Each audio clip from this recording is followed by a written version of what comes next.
Muchas gracias a los hermanos de la Conferencia de Ligonier por darnos la oportunidad de estar una vez más entre ustedes, esta vez hablando acerca de la historia de la Biblia en español. Quisiera comenzar compartiendo un texto de la palabra para luego orar brevemente y pedirle al Señor que bendiga la exposición histórica. No es una exposición bíblica en esta ocasión, la exposición histórica que vamos a estar haciendo en esta mañana. Dice así la palabra del Señor: porque toda carne es como hierba y toda la gloria del hombre como la flor de la hierba. La hierba se seca y la flor se cae, mas la palabra del Señor permanece para siempre. Vamos a orar. Señor, queremos darte gracias por darnos esta oportunidad. Gracias por la tecnología que nos permite estar lejos y cerca a la vez. Y queremos suplicarte, Señor, que el método que estamos usando para transmitir el contenido de esta conferencia no sea un obstáculo para que esta pueda ser de bendición a todos los que escuchen. Sé con nosotros, Padre bueno, porque te lo suplicamos en el precioso nombre de Cristo. Amén. Amén. Actualmente podemos ir a una librería y no solamente encontrar varias versiones de la Biblia en nuestro propio idioma, sino también en varios formatos, letra grande, letra pequeña.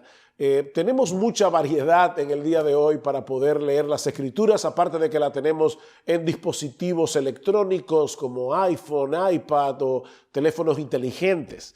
Sin embargo, hubo un tiempo en que esto era un grave delito, porque los reyes católicos de España, Isabel y Fernando, habían prohibido tajantemente la traducción de la Biblia al castellano. Alfonso de Castro, en su libro Tratado de las Herejías, escrito en el año 1534, dice lo siguiente: hay que alabar con toda justicia el edicto de los esclarecidos y católicos reyes de España, por el que prohibieron bajo severísimas penas que nadie tradujera los libros sagrados a la lengua vulgar, es decir, a la lengua del pueblo, al castellano que hablamos todos.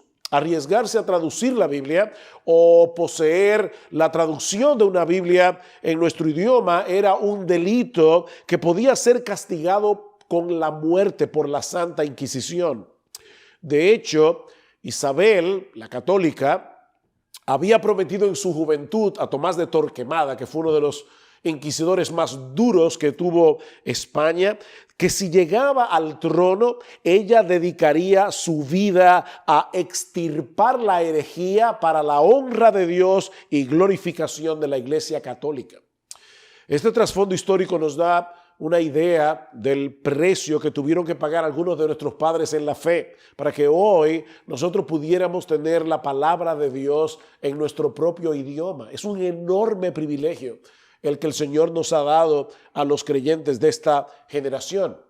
Y lo que yo quiero hacer ahora en esta conferencia es darle un vistazo a esta historia de cómo nosotros tenemos hoy la Biblia en nuestro idioma, pero no como un mero ejercicio académico, sino esperando en el Señor que esto nos ayude a tener un mayor aprecio por el hecho de tener buenas versiones de las Escrituras en nuestro propio idioma, y sobre todo un amor más profundo por este libro, que no es otra cosa que la infalible, inerrante y todo suficiente palabra de Dios.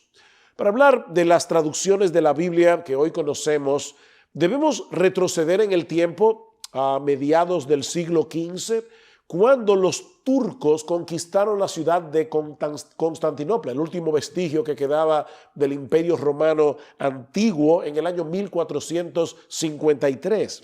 Esta conquista produjo un éxodo masivo de muchos de sus pobladores que huyeron hacia Occidente, entre los cuales había un grupo de eruditos que llevaron consigo muchos manuscritos griegos, escritos en griego. Algunos de estos manuscritos tenían que ver con escritos de la antigüedad, pero otros manuscritos tenían que ver precisamente con los libros del Nuevo Testamento en su idioma original. Y esto produjo dos movimientos completamente opuestos entre sí. El estudio de los clásicos produjo un movimiento intelectual que habría de desembocar en lo que hoy conocemos como el Renacimiento humanista, que básicamente comenzó en Italia, mientras que el estudio de los libros del Nuevo Testamento en la lengua original produjo un despertar religioso del cual habría de surgir la Reforma protestante. Así que, en una forma indirecta, la caída de Constantinopla produjo la Reforma por un lado y el Renacimiento por el otro.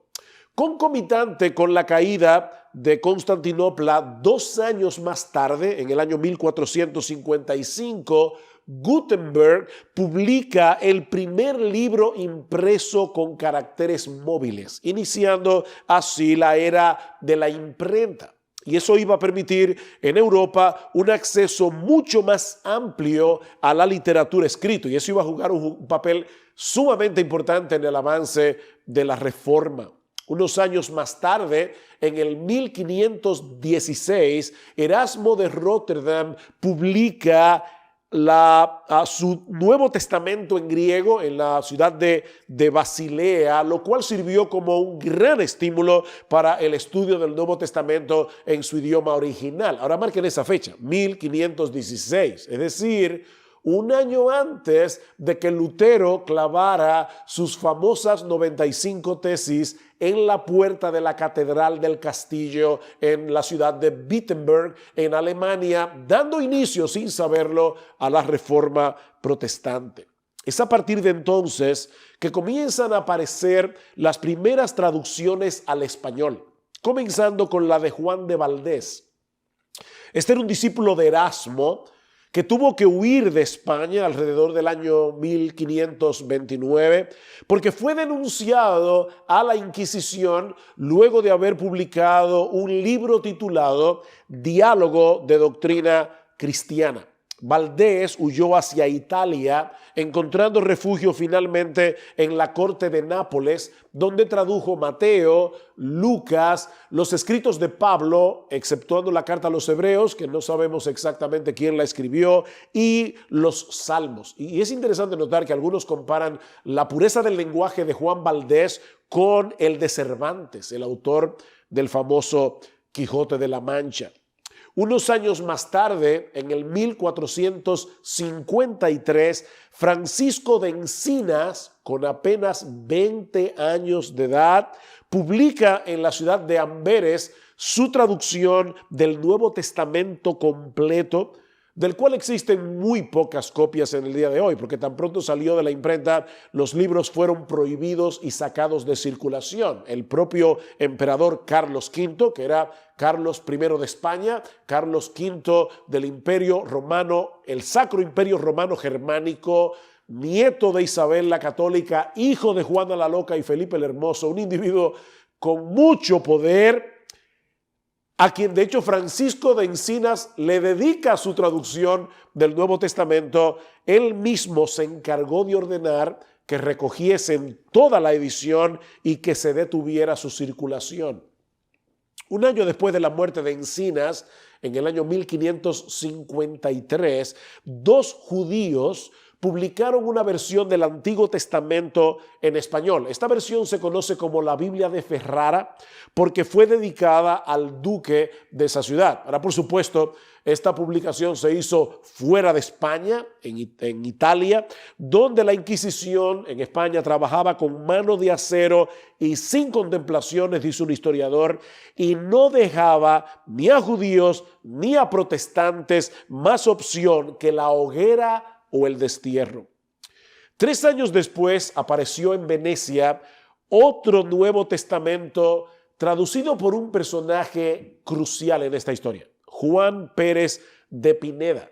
Y esta traducción fue considerada como la mejor de las versiones antiguas en castellano del Nuevo Testamento.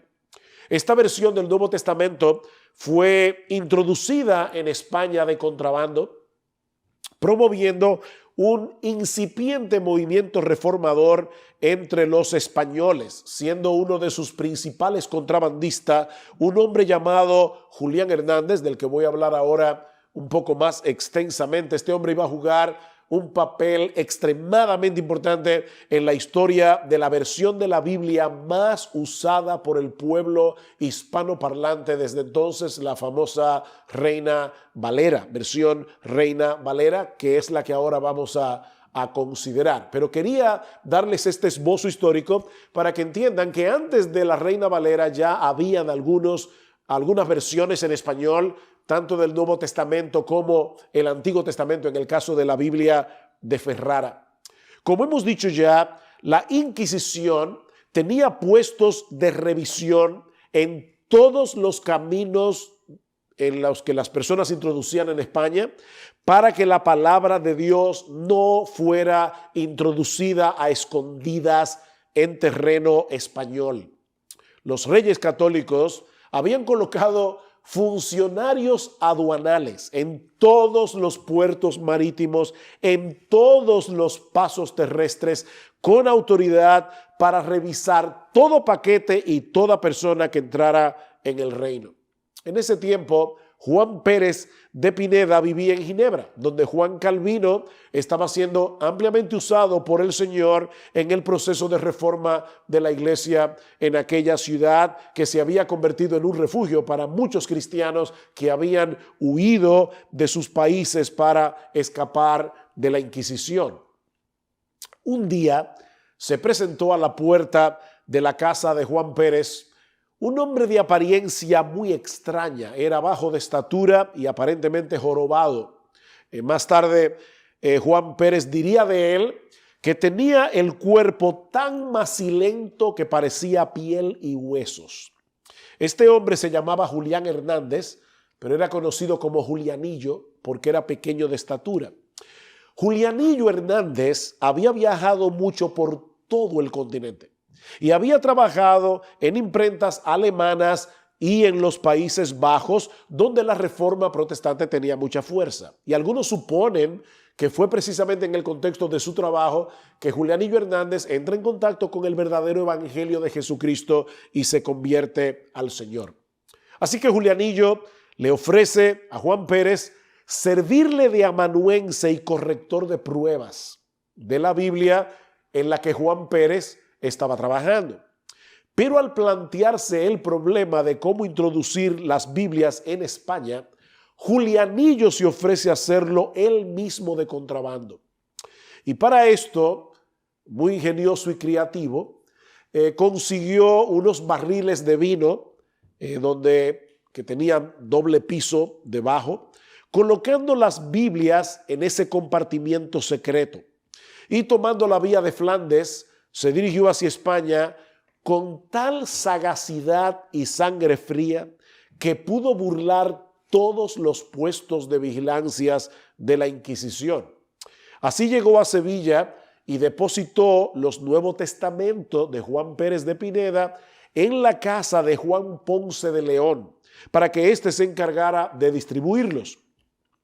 Pero lamentablemente Juan Ponce fue descubierto, fue llevado a la higuera por la Inquisición el 24 de septiembre del año 1559.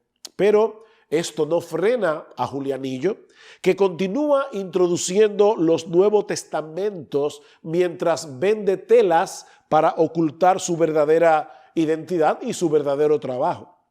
Al poco tiempo esto comienza a crear inquietud en el clero católico romano, que no se explica cómo era posible que aparecieran tantas Biblias, tantos Nuevos Testamentos en España con una vigilancia como la que ellos habían creado, habían producido en todo el terreno español. De hecho, algunos llegaron a pensar que tenía que ser una obra diabólica a través de la cual los Nuevos Testamentos desaparecían antes de entrar en España y aparecían de nuevo cuando ya Julianillo estaba, o el contrabandista, que ellos no sabían quién era, en terreno español.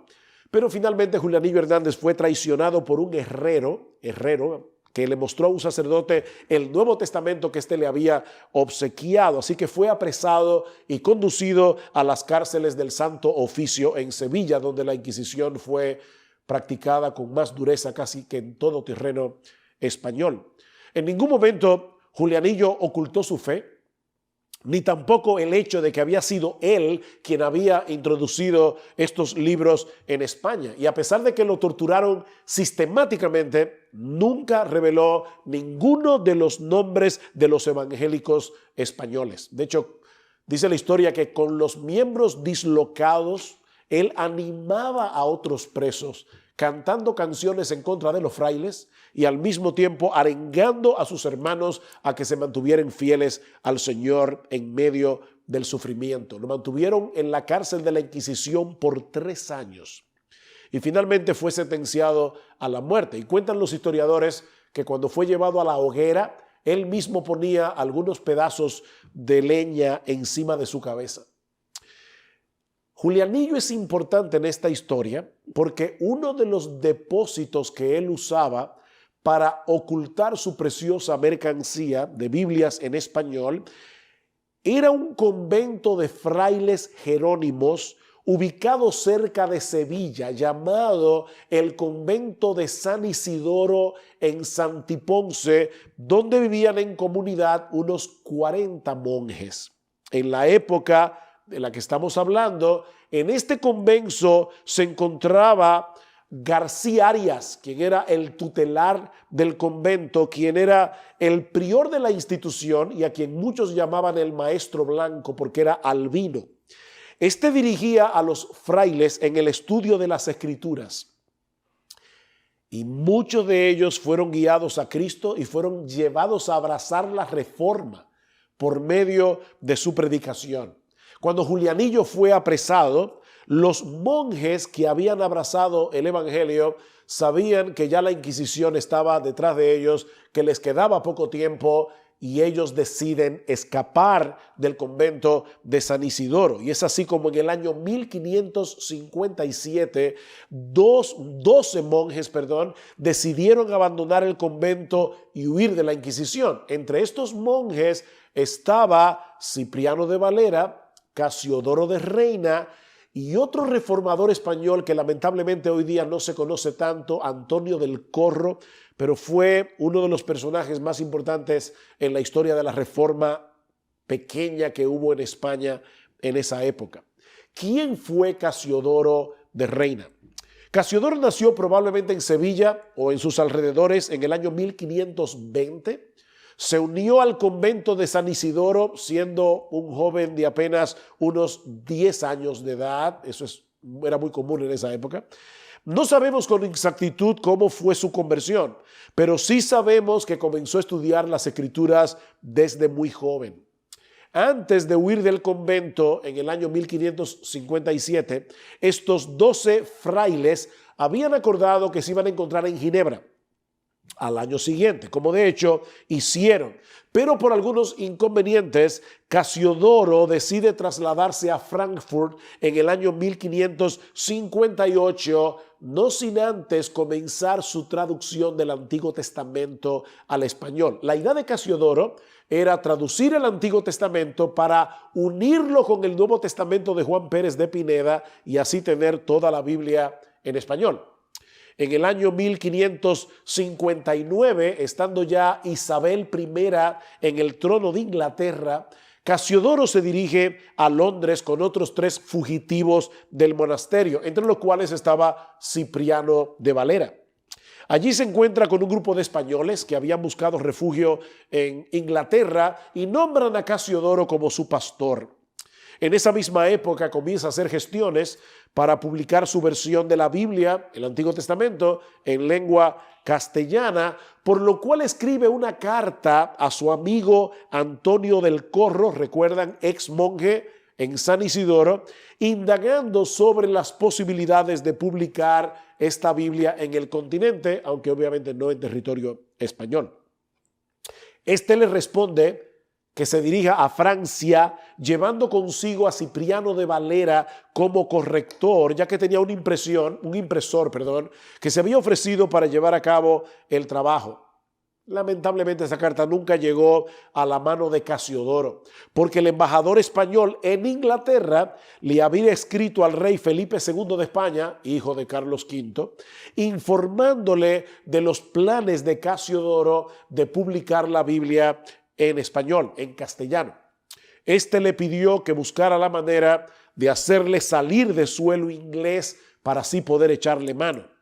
No obstante, el mismo Casiodoro decide abandonar a Inglaterra porque entre los católicos españoles habían levantado algunas acusaciones infundadas contra él. Así que él se dirige a Amberes, la capital de Ámsterdam. Allí fue protegido por un grupo de creyentes y más tarde se reúne con su esposa. Casiodoro se había casado en ese ínterin, la cual tuvo que escapar de Inglaterra disfrazada de marinero para no ser descubierta. Pero tampoco pudo permanecer en Amberes por mucho tiempo, ya que Felipe II de España le había puesto precio a su cabeza. Así que en el año 1564 sale hacia Francia a casa de Antonio del Corro, pero Enrique II de Francia ordena la expulsión de todos los pastores de suelo francés, de manera que Casiodoro de nuevo sale al exilio. No olviden, está traduciendo la Biblia con todos sus manuscritos a cuesta y se va al castillo de Montargis al sur de París. Luego se dirige de nuevo a Frankfurt, donde finalmente establece un negocio de tejidos para poder mantener a su familia mientras continúa con su trabajo de traducción. Y hermanos, yo le digo todos estos datos para que tengan una idea de lo que costó que hoy podamos tener este libro en nuestras manos. Finalmente, después de 12 años de trabajo, huyendo por casi toda Europa, Casiodoro termina su versión de la Biblia del Antiguo Testamento en español. Su amigo Juan Pérez de Pineda ya había muerto, pero había dejado fondos suficientes para la publicación de su Nuevo Testamento. Recuerden que la idea era unir el Antiguo Testamento de Casiodoro con el Nuevo Testamento de Juan Pérez de Pineda. Sin embargo, Casiodoro no pudo usar el Nuevo Testamento de Juan Pérez porque los ejemplares que estaban siendo impresos en París fueron confiscados todos y destruidos. Así que esto lo obliga a comenzar su propia traducción de todo el Nuevo Testamento, trabajo que fue concluido en agosto del año 1569. De inmediato se preparan 4 grandes tóneles de ejemplares de la Biblia en castellano que iban a ser introducidos en España a través de Flandes. Esta versión es conocida como la Biblia del Oso, porque tenía en su portada, después del título, y voy a leer aquí lo que dice un historiador, una estampa que representa el tronco de un árbol hendido por medio de un mazo suspenso de una rama, y en la hendidura hay un enjambre de abejas cuya miel está lamiendo un oso puesto de pie, y hay un libro abierto que está casi al pie del tronco donde se lee: la palabra del Dios nuestro permanece para siempre. Su primera tirada fue de 2.600 ejemplares, muchos de los cuales fueron quemados por la Inquisición. Un dato interesante es el hecho de que unas 300 copias fueron enviadas al continente americano, pero fueron quemadas precisamente en nuestro país. En la Hispaniola, en la ciudad de Santo Domingo, se quemaron 300 ejemplares de la versión de Casiodoro de Reina, la original, para que la palabra de Dios no fuera introducido en la América hispana. Pero la historia no concluye allí. Cipriano de Valera, quien había pasado un tiempo en Ginebra, luego en Inglaterra, estudiando en Oxford, en Cambridge, se convierte en un gran traductor. De hecho, entre sus obras más conocidas, aparte de la revisión de la versión en español de Casiodoro de Reina, está la traducción de la Institución de la Religión Cristiana de Juan Calvino. Y una cosa interesante que debemos notar es que la traducción al español de Cipriano de Valera se considera tan buena como el francés de Calvino en el original de la institución de la religión cristiana, que fue probablemente, ya sigue siendo, el libro más importante de la historia de la Reforma. Luego de 20 años de revisión, en el año 1602 sale la primera versión Reina Valera, es decir, la traducción de Casiodoro de Reina más la revisión de Cipriano de Valera fue traducida y publicada en Ámsterdam con un total de 458 cambios que él le hizo a la versión de Reina. Se conoce como la Biblia del Cántaro debido al grabado que presenta en su primera página, en el que aparecen dos hombres, uno de los cuales está regando un árbol con un cántaro.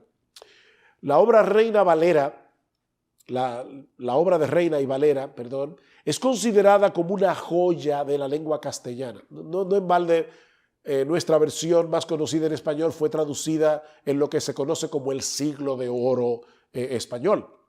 De esa versión original de 1602 se han hecho subsecuentes revisiones, incluyendo la versión de la Biblia más popular en el pueblo cristiano hispanoparlante, que es la Reina Valera del 1960, que es todavía, yo creo, la versión que usan la mayoría de las iglesias en el día de hoy.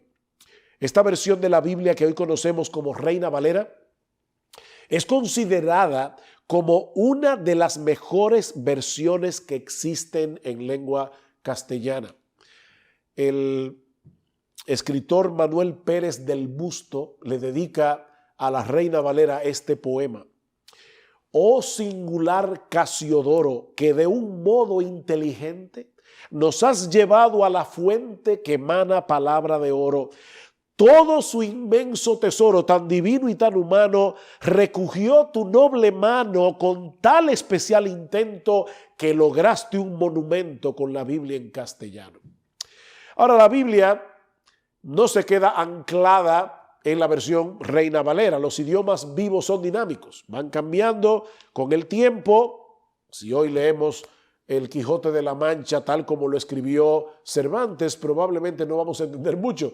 Y yo he tenido la oportunidad de ver la versión original de la Reina Valera, la de 1569, y ciertamente es un español muy difícil de captar para el lector moderno.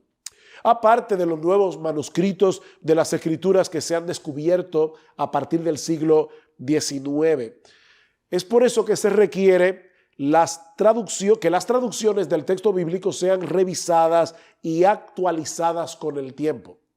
En los últimos 150 años, la versión Reina Valera ha sido sometida a varias revisiones, varias. Las más conocidas son la Reina Valera del 1865, la del 1909, obviamente la de 1960, la de 1995 y la Reina Valera actualizada del 2015.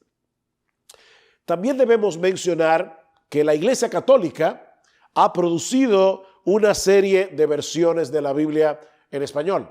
No todas son buenas versiones, otras son mejores, pero por lo menos entre las más conocidas tenemos la Torres Amat, fue traducida al castellano desde la Vulgata latina, o sea que no es una versión directa del hebreo y el griego, y fue publicada en 1825. La Nácar Colunga, que es la primera traducción católica de los originales hebreos, arameo y griego, publicada en 1944.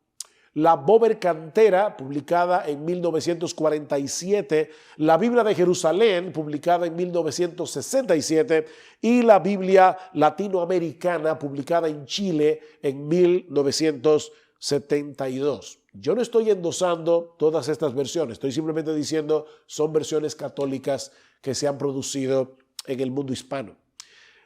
Aparte de la Reina Valera del 60, volviendo al mundo protestante, entre las traducciones de equivalencia formal hay dos formas de traducir la Biblia: equivalencia dinámica, equivalencia formal. La equivalencia dinámica es una traducción donde se trata de plasmar la idea del texto. La equivalencia formal trata de ser lo más literal posible. La Reina Valera es traducción formal, equivalencia formal.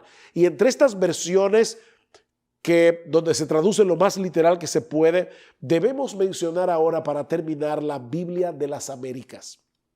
Esta versión fue publicada por The Lockman Foundation en 1986. Un comité editorial de estudiosos de Hispanoamérica, España y Estados Unidos observó dos principios básicos en la traducción de la Biblia de las Américas. Primero, en la medida de lo posible, ceñirse a los idiomas originales de las Sagradas Escrituras. Dos, observar las reglas de la gramática moderna, considerando las variaciones continentales contemporáneas, usando un estilo ágil, ameno y manteniendo su gran belleza literaria.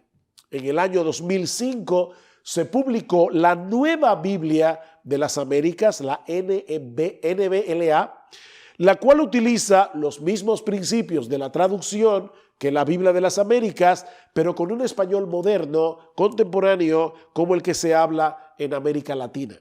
Y debo decir que ambas versiones han sido reconocidas por su fidelidad en la traducción, así como por la claridad de su lenguaje.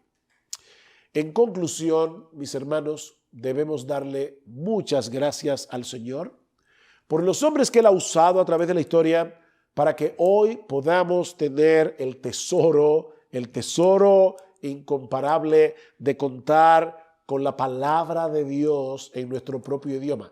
Dios está de acuerdo con las traducciones de la Biblia. Y eso lo sabemos por el hecho de que tanto Jesús como los apóstoles en el tiempo del Nuevo Testamento usaron una traducción del Antiguo Testamento hebreo al griego, la que se conoce como la versión de la Septuaginta. Así que Dios está de acuerdo con la traducción de la Biblia. Es Dios el que ha estado detrás de este movimiento de traducción para que su pueblo en todas las épocas y en todo lugar pueda recibir el beneficio de tener en sus manos su bendita palabra, que es más preciosa que el oro y que es más dulce que la miel. Este es el instrumento que Dios usa para producir nueva vida en los pecadores y es el mismo instrumento que Dios usa para hacer crecer esta nueva vida. Es por eso que en 1 de Pedro capítulo 2 nos exhorta el apóstol de esta manera: desead como niños recién nacidos la leche espiritual no adulterada, para que por ella crezcáis para salvación, si es que habéis gustado la benignidad del Señor. Todas las madres saben que los niños nacen con un desorden obsesivo compulsivo por la leche materna. Bueno, lo que Pedro está diciendo ahí, no importa cuántos años tú tengas en la fe, 10 años, 5 años, 50 años, desea como niño recién nacido esa leche espiritual no adulterada. Sácale beneficio a esta historia de sangre, historia de persecución, para que hoy nosotros podamos leer la bendita palabra de Dios en nuestra propia idioma.